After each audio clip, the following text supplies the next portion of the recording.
Hello guys, welcome to our second tour blog. আজকে আমরা যাচ্ছি হলদিবাড়ি থেকে প্রায় 14 কিলোমিটার দূরের ত্রিশ্রোতা মহাপীঠে, যেটা গর্তেশ্বরী মন্দির বা গর্ভেশ্বরী মন্দির নামেও পরিচিত। চলুন তাহলে ব্লগটা কন্টিনিউ করা যাক। এখন আমরা রানীরহাট পার করছি। এটা হচ্ছে রানীরহাট মার্কেট পার করছি। চ্যাংরাবান্ধা আস্তে আস্তে শুধু দেখতে পাচ্ছি চারদিকে শুধু ট্রাক আর ট্রাক।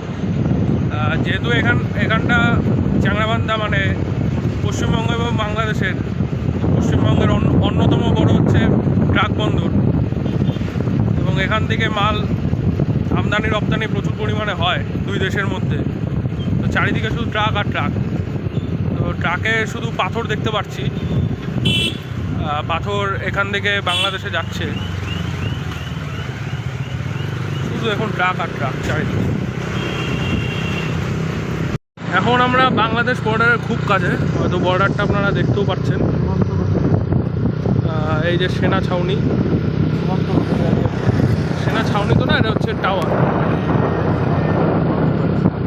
কি অদ্ভুত, একই দেশ আগে ছিল। ও পাশে এখন বাংলাদেশ, এ পাশে ভারতবর্ষ।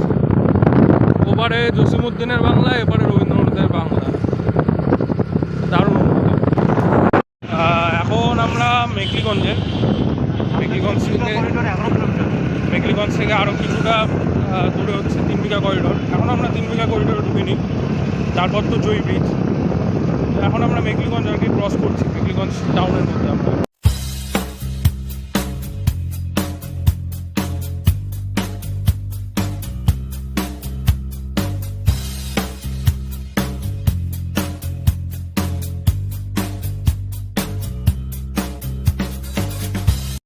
এখন আমরা জয়ী সেতুতে, পশ্চিমবঙ্গের সবচেয়ে দীর্ঘতম সেতু যেটা, এখন জয়ী সেতুতে রয়েছি আমরা।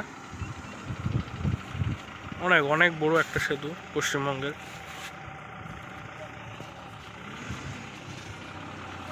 তিস্তা নদী।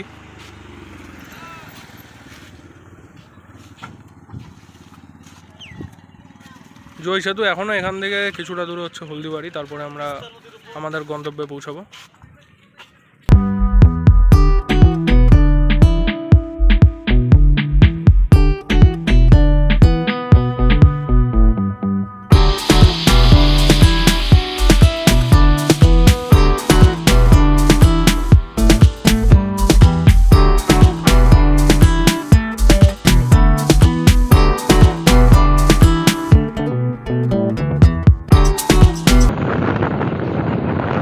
আমাদের যে ট্যুর ডেস্টিনেশন আজকের ত্রিশ্রোতা মহাপীঠ মানে গর্ভেশ্বরী মন্দির, গর্তেশ্বরী মন্দির যেটা, সেখানে পৌঁছে গেছি।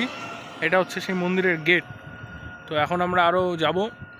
তো মন্দিরে গিয়ে আপনাদের সঙ্গে কথা হচ্ছে, ব্লগটা কন্টিনিউ করুন। তো যাওয়া যাক। আমরা গর্তেশ্বরী মন্দিরে পৌঁছে গেছি, যেটা 51 সতীপীঠের মধ্যে একটা অন্যতম সতীপীঠ।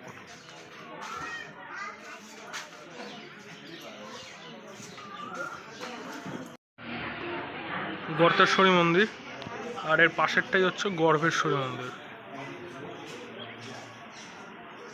এর আগে কখনো আসা হয়নি, কখনো এখানে আসা হয়নি, তো প্রথমবার আসলাম গর্তেশ্বরী মন্দিরে।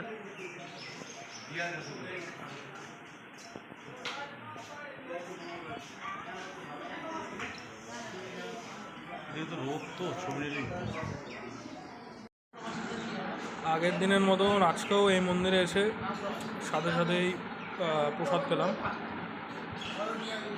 খিচুড়ি প্রসাদ, ভোগের প্রসাদ। এটা প্রসাদ পেলাম, এখন প্রসাদ খাবো, তারপরে একটু মন্দিরটা ঘুরে দেখব। মন্দিরটার আর পিছনেও আছে অনেক আরও কিছু মন্দির আছে।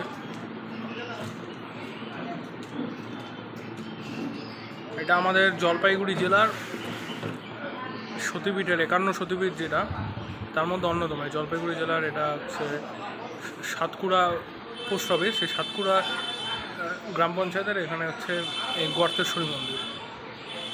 এটা ত্রিশ্রোতা মহাপীঠের কালী মন্দির।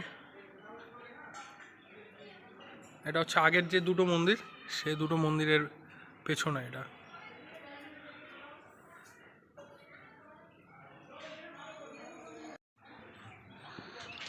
এখন আমরা এখানকার যে মহাপীঠের মূল মন্দির সেই মন্দিরে উঠব।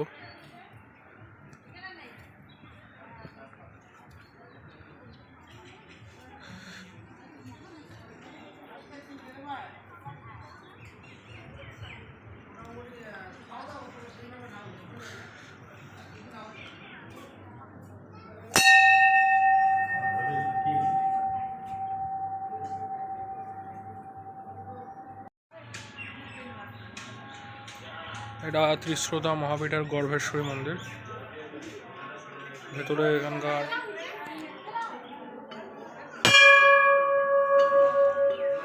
মা গর্ভেশ্বরী রয়েছেন, সঙ্গে ঠাকুর শ্রীরামকৃষ্ণ পরমহংসদেব, মা সারদা দেবী।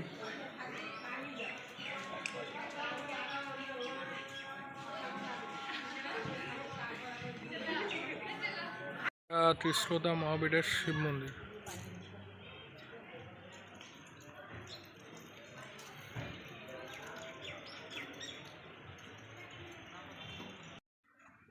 আমরা ত্রিশ্রোতা মহাপীঠ যে মন্দির, সে মন্দির ঘুরে এসে সেখানে কিছু মন্দিরের সম্বন্ধে ইতিহাসও শুনলাম। আর সেখানকারই একজন প্রবীণ সদস্য আমাদের মন্দিরের সম্বন্ধে বেশ কিছু তথ্য সমৃদ্ধ ইতিহাস তুলে ধরলো। তো এখন আমরা সে মন্দিরেরই উল্টো দিকে একটা পার্ক রয়েছে এই মন্দিরেরই, সেই পার্কে আসলাম। সুন্দর জায়গা একটা। মন্দিরের ভেতর থেকে যেটা শুনলাম যে এই মন্দিরটা আর কি দান করা হয়েছে, এবং বৈকুণ্ঠপুরের সর্বশেষ রাজা প্রসন্নদেব রায়গড়, এটা যার আবক্ষ মূর্তি, তিনি এই মন্দিরের জায়গাটি দান করেছেন। এখন আমরা ত্রিশ্রোতা মহাপীঠ থেকে বেরোলাম। এখন আমরা আমাদের যেটা ডেস্টিনেশন ছিল আজকের, ত্রিশ্রোতা মহাপীঠ গর্তেশ্বরী মন্দির, সেই মন্দির থেকে আমরা বেরিয়ে এখন কোথায় যাচ্ছি বল? আমরা এখন হচ্ছে জয়ী সেতু, হলদিবাড়ি হয়ে জয়ী সেতু হয়ে ময়নাগুড়ির দিকে চলে যাবো। ময়নাগুড়ি হয়ে ধূপগুড়ি। আমরা এখন তাহলে ময়নাগুড়ি থেকে একটু খাওয়া দাওয়া করতে হবে। মন্দিরে যদিও আমরা একটু খিচুড়ি খেলাম, আমরা মন্দিরে প্রসাদ খেয়েছিলাম, কিন্তু তাও আমাদের একটু ময়নাগুড়ি থেকে কিছু একটা খেতে লাগবে। তো আমরা কেবল আর কি বেরোলাম মন্দির থেকে। তো মন্দির থেকে বেরিয়ে আগে জয়ী সেতু, তারপরে আমরা ময়নাগুড়ি হয়ে তারপরে ধূপগুড়ি যাব। ঘোরাঘুরির শেষে এখন একটু খাওয়া দাওয়া হচ্ছে। ঘোরাঘুরির শেষে ময়নাগুড়িতে এখন আমরা। তো এখন আমরা ময়নাগুড়ির থেকে বের হয়ে গেলাম।